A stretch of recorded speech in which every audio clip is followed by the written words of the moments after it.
Hi friends, Radhika baby টিপ channel আপনাদেরকে স্বাগতম। ঘুম গর্ভবতীর জন্য খুব প্রয়োজনীয়। ঘুম সঠিকভাবে না হলে সমস্যা হয়। গর্ভবতী মায়ের সঠিক ঘুম ও ব্যবস্থা জানতে হবে। সঠিক পজিশনে ঘুম না হলে বাচ্চার জন্য সমস্যা হবে।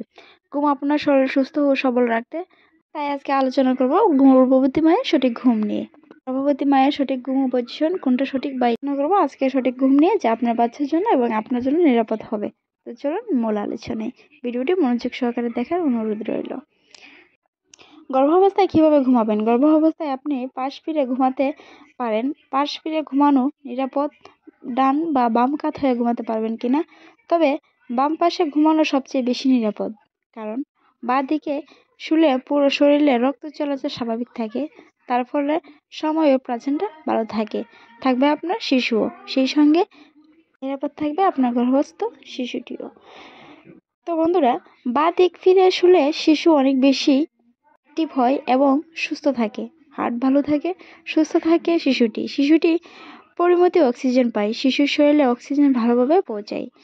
শিশুকে সুস্থ রাখার জন্য আপনার সঠিক ব্যবস্থাপনা বা সঠিক ঘুম কিন্তু খুবই প্রয়োজনীয়। এক্ষেত্রে ঘুমের পজিশনটা অবশ্যই জানা রাখা জরুরি। গর্ভবতী কিভাবে ঘুমাবেন? অনেক নারী পেট ভর দিয়ে ঘুমিয়ে থাকেন, যা একদমই ঠিক না। উল্টো হয়ে শুলে চাপ পড়বে পেটে, আপনার শিশু এতে কষ্ট হবে। পিঠ ভর দিয়ে ঘুমাবেন না। গর্ভাবস্থার সময় ঘুমের ব্যাপারে অনেক সাবধান থাকতে হবে।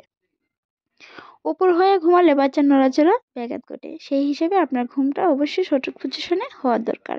গর্ভবতী কিভাবে ঘুমালে শিশুর ক্ষতি হয়, আসুন সেই সম্পর্কে আলোচনায়। গর্ভবতী চিত হয়ে বা পুত হয়ে শুলে মৃত সন্তান প্রসবের ঝুঁকি বেড়ে যায়। গর্ভবতী যখন পিঠের উপর শুয়ে থাকে, তখন শিশু এবং গর্ভাশয়ে দুটির মোট ওজন রক্তনালীগুলোর উপর চাপ তৈরি করে। এসবের ফলে গর্ভস্থ শিশু শরীরে রক্ত এবং অক্সিজেন প্রবাহ অব্যাহত হতে পারে। সেক্ষেত্রে ধারণা করা হয় মৃত সন্তান হওয়ার প্রবণতাই বেশি।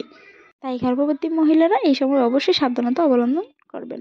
গর্ভবতী মায়ের সবসময় ঢিলেঢালা ও আরামদায়ক পোশাক পরা জরুরি।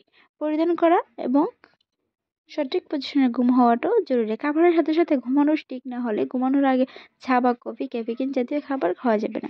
ঘুমে অন্তত 1 ঘন্টা আগে এবং 1 গ্লাস দুধ খাওয়া ভালো। পায়ের নিচে ও পিঠের নিচে বালিশ দিয়ে পা ও কোমরে ব্যথা থেকে আরাম পাওয়া যায়। ঘুমের সঠিক